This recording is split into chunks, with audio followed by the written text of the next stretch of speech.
ইতিমধ্যে আমার সাথে আমার আরেক সহকর্মী মোহাম্মদ ইমতিয়াজ যুক্ত হয়েছেন। এর সাথে আপনাকে ধন্যবাদ। দর্শক, গত দুদিন ব্যাপী আমরা ত্রয়োদশ জাতীয় সংসদ নির্বাচনের সবশেষ আপডেটগুলো আমাদের সহকর্মীদের মাধ্যমে জানানোর চেষ্টা করছিলাম। সারা দেশে কোথায় কি ঘটেছে, কিভাবে নির্বাচন হয়েছে এবং লাস্ট আপডেটগুলো আপনাদের সবশেষ জানানোর চেষ্টা করছিলাম। এই মুহূর্তে একজন সহকর্মী খুলনায় রয়েছেন, আমাদের হিরণ খান।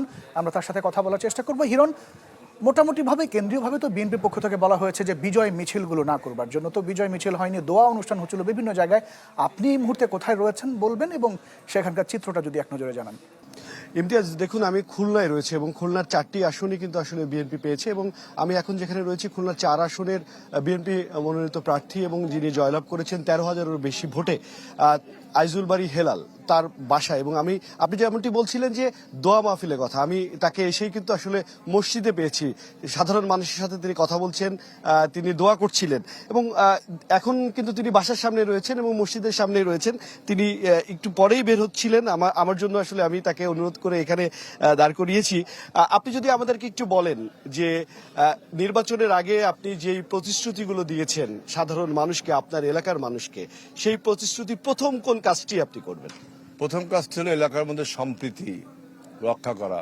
আমি নির্বাচনের আগেও আমাদের এখানে রাজনৈতিক সম্প্রীতি ছিল, আমাদের এখানে সামাজিক সম্প্রীতি ছিল, সাম্প্রদায়িক সম্প্রীতি ছিল।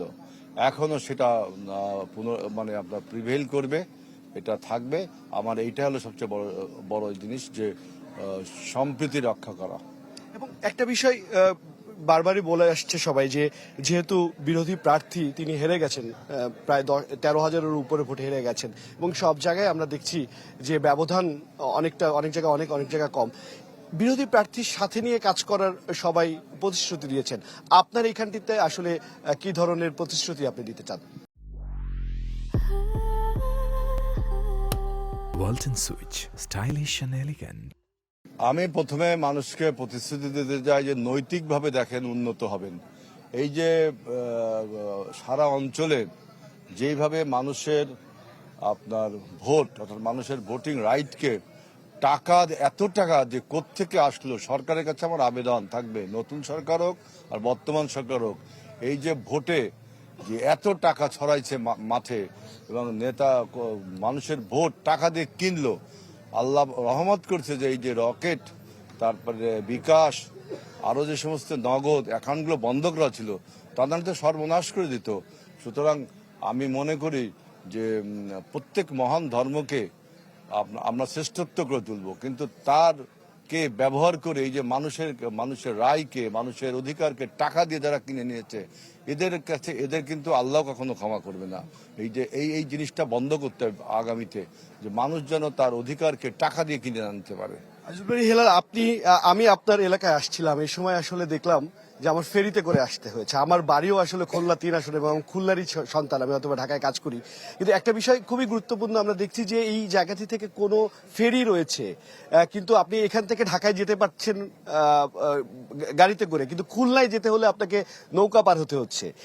এটি আসলে কতদিন ধরে, আমি মনে করছি আমার শুধু প্রশ্ন না, এলাকাবাসীর এবং এই দিঘলিয়া মানুষের প্রশ্ন, সবার প্রশ্ন, আমরা কি কোনো ব্রিজ আশা করতে পারি? ইনশাআল্লাহ আমাদের এই ভৈরব নদীর উপরে অলরেডি একটা ব্রিজ আছে, ইনকমপ্লিট ব্রিজ আছে, ব্রিজ হচ্ছে, অনগোয়িং একটা প্রজেক্ট। সেটা হলো আমার দিঘলিয়া উপজেলার সাথে আপনার জাতীয় সড়কের সাথে সংযোগ রেখে খুলনা শহরের সাথে আপনার স্থাপন করে। আমাদের এই অঞ্চলও জাতীয় সড়কের সাথে সংযুক্তি রয়েছে, সুতরাং আমাদের এই অঞ্চলে ভৈরব নদীর উপর দ্বিতীয় ব্রিজ ইনশাআল্লাহ নির্মাণ হবে। আরেকটি বিষয় একটু জানি, সবাই আসলে আপনাকে ধন্যবাদ জানাচ্ছে এই বিষয়টি নিয়ে, এবং আমি জানি যে খুলনাবাসীও আপনাকে ধন্যবাদ জানাবে যদি এটি বাস্তবায়ন হয়। একটা বিষয়, আইন শৃঙ্খলা নিয়ে নির্বাচনে আপনার কোনো প্রতিক্রিয়া আছে কিনা, এই বিষয়টি একটু জানাবেন, এবং নির্বাচন কমিশন নিয়ে আপনার কোনো অবজারভেশন? অবশ্যই, এই যে প্রিজাইডিং অফিসার যাদের নিয়োগ করেছে একদম আপনার আইডেন্টিফাইড জামাতের কর্মী, পোলিং অফিসার আইডেন্টিফাইড জামাতের কর্মী।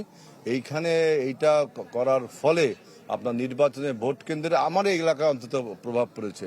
টোটাল আপনার জামাতের যারা স্বীকৃত কর্মী তাদেরকে দিয়েছে পোলিং অফিসার, প্রিজাইডিং অফিসার তাদের দিয়েছে, এবং তাদের আমি যখন ভোট কেন্দ্র পরিদর্শন করতে গেছি তাদের আলাপ ব্যবহার আমার ভালো লাগেনি।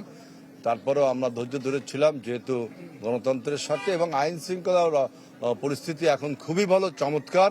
অর্থাৎ প্রত্যেকটা আইন শৃঙ্খলা রক্ষাকারী বাহিনীকে বলবো যে এই পরিস্থিতি ডিটোরিয়েট করে আপনাদেরও কিন্তু জবাব দিতে হবে। হ্যাঁ, বলছিলেন আপনি ইন্টারভিউর আগে যে আপনি আরো বেশি ভোট পাওয়ার যে প্রত্যাশা আপনার ছিল, এবং তিনি বলছিলেন যে সাধারণ মানুষের পাশে থাকতে চান এবং সাধারণ মানুষের যে সুযোগ সুবিধা রয়েছে সেই সুযোগ সুবিধা সে দিতে চান, এবং সমস্যাগুলো কিন্তু তিনি এই এলাকার মানুষের পাশে থেকে জানতে পেরেছেন এবং সেই সমাধানে তিনি সর্বোচ্চ চেষ্টা করবেন, এমন প্রতিশ্রুতি কিন্তু তিনি আমাদেরকে দিলেন।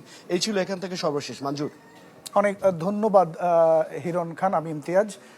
আমাদের সাথে এতক্ষণ কথা বলছিলেন আজিজুর বাড়ি হেলাল হিরণ খানের মাধ্যমে। খুলনা 4 আসনে তিনি বিজয়ী বিএনপির পক্ষ থেকে, এবং এর আগে ছাত্রদলের কেন্দ্রীয় সভাপতি।